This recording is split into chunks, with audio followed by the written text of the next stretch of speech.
In a very busy day for President Joe Biden, who just got out of that summit and a press conference today, he's also today found time to explicitly condemn the fascist language of Donald Trump, comparing it to phrases from Nazi Germany. Donald Trump made those comments at a campaign rally over the weekend, referring to his political opponents as, quote, vermin. I think it's important to note that Donald Trump isn't just echoing fascist language, which has been kind of the theme of the coverage. He is specifically choosing his words in an effort to dehumanize his enemies and target them for violence. Vermin are animals who cause problems and disease and need to be trapped and killed. That is what you are implying when you call other human beings, your political foes, your fellow citizens, your fellow Americans, vermin. That is fascist language. Using that language is fascist. Sadly, none of this is theoretical or abstract. Political violence has been a through line in the Trump era, starting from his earliest rallies when the ex-president explicitly endorsed and encouraged violence against protesters. At the conclusion of his presidency, he incited a violent mob to sack the Capitol. Recently, he has been fixated on a particularly ghastly example of political violence, the attack on former Speaker Nancy Pelosi's husband, Paul, last October. Over a year later, the perpetrator of that attack is now on trial, and his testimony has not received anywhere near enough attention. It deserves that attention because the story of this attack is a story of precisely how right-wing political violence comes about in this country in this moment, in the age of Donald Trump and the MAGA movement. Remember, it was just over a week before the midterm elections last fall when we learned of a violent invasion at the home of then Speaker of the House, Nancy Pelosi. 82-year-old Paul Pelosi underwent surgery today after being struck with a hammer, suffering a skull fracture in the early morning attack.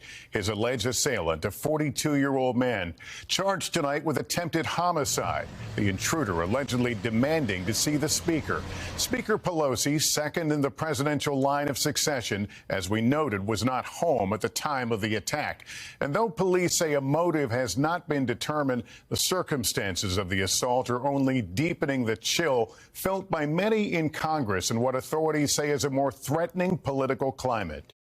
It was an incredibly upsetting situation. It did appear from the very beginning the attack was likely political in nature. And that became increasingly clear as more details started to emerge. The assailant himself, 42-year-old David DePape, told police that he broke into the home with items including zip ties, tape, rope, and a hammer, intending to hold Speaker Pelosi hostage. He wanted to interrogate her, and if she lied, he said he was going to break her kneecaps. And we learned about the assailant's ideology and online presence, where he, quote, had been drifting further into the world of far-right conspiracies, anti-Semitism, and hate, as the Los Angeles Times put it. Quote, his screeds included posts about QAnon, an unfounded theory that former President Trump is at war with a cabal of Satan-worshipping elites who run a child sex ring and control the world. And then, instead of accepting those facts, we saw this concerted effort from the right wing to obfuscate exactly what happened.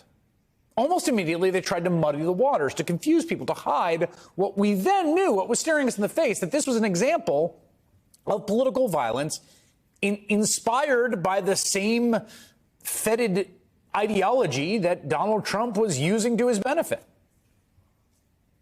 These people did everything they could to pretend this guy isn't exactly what he so clearly was. So they made up all sorts of disgusting stories. Remember this? They just made up the lie that the brutal attack on this man was some sort of lover's quarrel.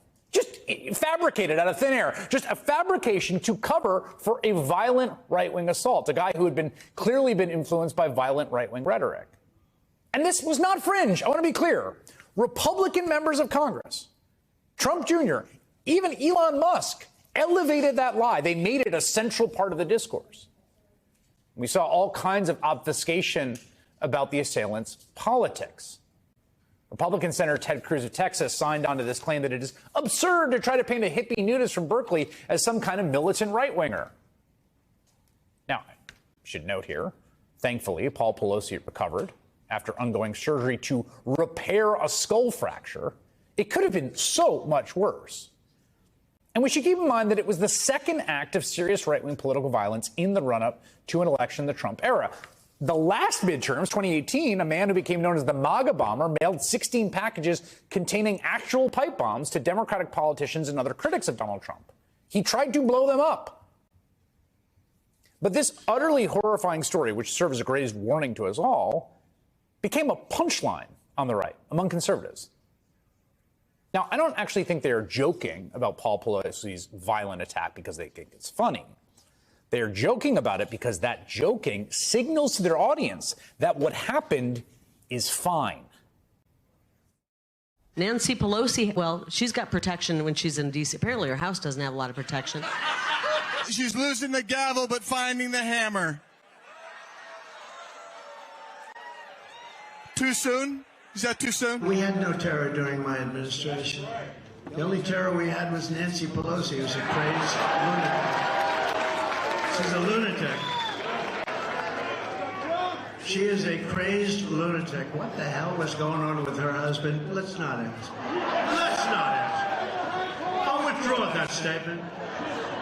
By the way, she's got a wall around her house. Obviously, in that case, it didn't work very well. That is what Donald Trump said this past weekend, a few days ago. It's part of the stump speech. He's still talking and joking about the 82-year-old husband of the Speaker of the House being violently assaulted with a hammer to his head, causing a skull fracture. He's joking about that to the audience, who all laugh with him about how funny it is that this man was violently assaulted. And he's doing this while David DePape is on trial in federal court in California. Yesterday, he stood up to testify under oath and describe what was clear from the beginning, or should have been clear to Donald Trump and all of his allies. He said he went to the Pelosi's home as part of a bigger plot to end what he viewed as government corruption. And he tearfully recounted about his political leanings, went from leftist to, yes, right-wing, after reading a comment on a YouTube video about former President Donald Trump. He became radicalized towards this right-wing violence through the MAGA cult of Donald Trump. These are the real stakes, the debate about Trump's rhetoric and his fascist behavior. It leads his people to believe that political violence is okay, that it's desirable, that their political enemies are subhuman, and if you bash their head with a hammer, it's funny. This movement has gotten people hurt, and more people are going to get hurt until the movement is stopped.